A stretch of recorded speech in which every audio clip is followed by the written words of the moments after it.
की मूळ मतदाराला कोण विचारतंय? पण आता महाराष्ट्रातला मतदार असा नव्हता, तो सजग होता, तो पॉलिटिकली खूप अवेअर असलेला महाराष्ट्रातला मतदार आहे, तो पण कसा याला भुलतोय मग? आता काय माहिती याची काय उत्तर द्यायची. तुम्ही जे म्हणतात ना की महाराष्ट्रात असा या गोष्टी पूर्वी घडत नव्हत्या, आता घडतात, पण दक्षिणेकडे आपण बघितलं, मग तुम्ही आता भाषेचा मुद्दा या निवडणुकीत तुम्ही म्हटलात की भाषेवर नाही पण प्रश्न असा आहे की ह्या भाषा हा मुद्दा मला असं वाटतं अजूनही महाराष्ट्रामध्ये तो रुजायचा आहे. किती वरवर जरी बोलत राहिलो, म्हणजे ज्याला आपण कडवटपणा ज्याला म्हणतो आपण, कळलं का, जो तामिळींकडे आहे, जो तुम्हाला केरळामध्ये दिसतो, कशाला लांब कशाला जा, तुम्हाला गुजरातांमध्ये दिसतो. गुजराती माणसं एकमेकाशी गुजरातीमध्येच बोलत असतात, ते काय हिंदीमध्ये बोलत नसतात. हे खरं आहे. कळलं का. मला असं वाटतं की ह्या सगळ्या भाषेच्या याच्यावरती, भाषा हे तुमचं अस्तित्व आहे. कळलं का. जमीन आणि भाषा एकदा तुमच्या हातातून गेली की ती परत येत नाही आणि तुम्हाला तुमचं अस्तित्व सापडत नाही. हा आजपर्यंतचा जगाचा इतिहास आहे. मला असं वाटतं ह्याचं भान महाराष्ट्रातल्या सर्वांनीच ठेवणं गरजेचं आहे. या सगळ्या जे काही याच्यात चालू आहेत ना, हाताला काही लागणार नाही आहे.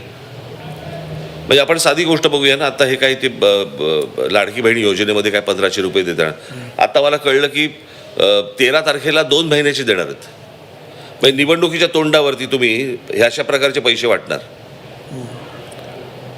म्हणजे अनऑफिशियल वाटतातच आहेत. आता राज्य सरकार ऑफिशियल पण वाटणार.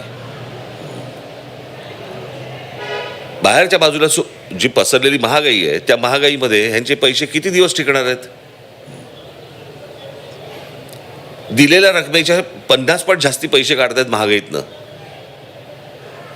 मागे तुम्ही ज्या विधानसभा आपण त्या लोकांनी पण या गोष्टींचा विचार केला पाहिजे की आपण पुढच्या पिढ्यांसाठी आपण काय वाढून ठेवतोय, काय महाराष्ट्र आपण करतोय. उद्या त्या पिढ्या ज्या वेळेला बोलतील की माझ्या आजोबांनी माझ्या आजीने पैसे घेतले, काय वाटेल. म्हणजे ज्यांनी आता माघार घेतली त्यातल्या कित्येक मुलांना घरच्या घरी त्यांना कळत असेल की बाबा माझे वडील पैसे घेऊन बाजूला झाले. यातनं आपण त्या मुलांवरती काय संस्कार करतो.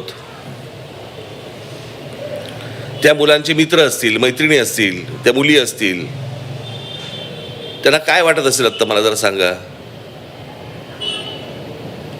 की ह्याच्या वडिलांनी पैसे घेतले आणि माघार घेतली.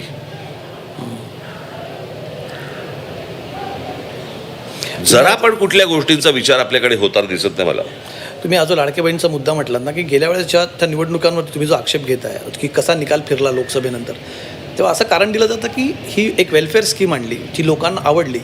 महिला मतदार 50% आहेत, अर्धा तुमचा इलेक्टोरेट. पण ते नसताना पण तुम्हाला अगोदर मतदान झालं होतं ना, तेव्हा या योजना नव्हत्या ना. योजना तुम्ही जर कामं केली आहेत ना, म्हणताय आम्ही विकास केला विकास केला विकास केला म्हणताय ना तुम्ही, मग तुम्हाला पैसे वाटायची का वेळ येते.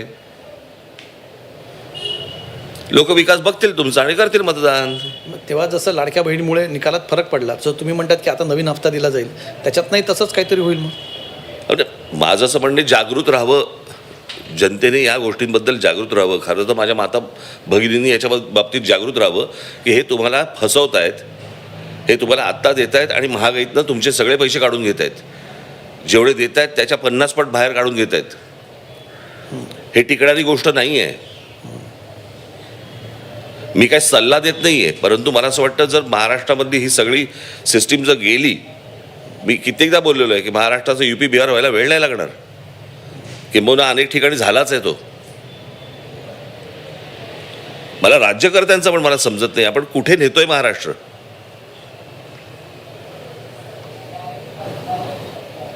कसले सगळ्या गोष्टींचं भान सुटलंय तुमचं.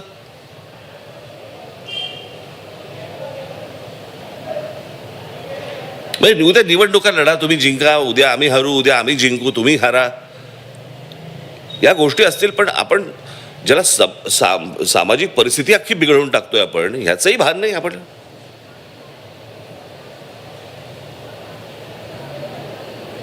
तुम्ही आजच्या यशासाठी म्हणून काय बर्बाद करतात हे समजत नाही या लोकांना.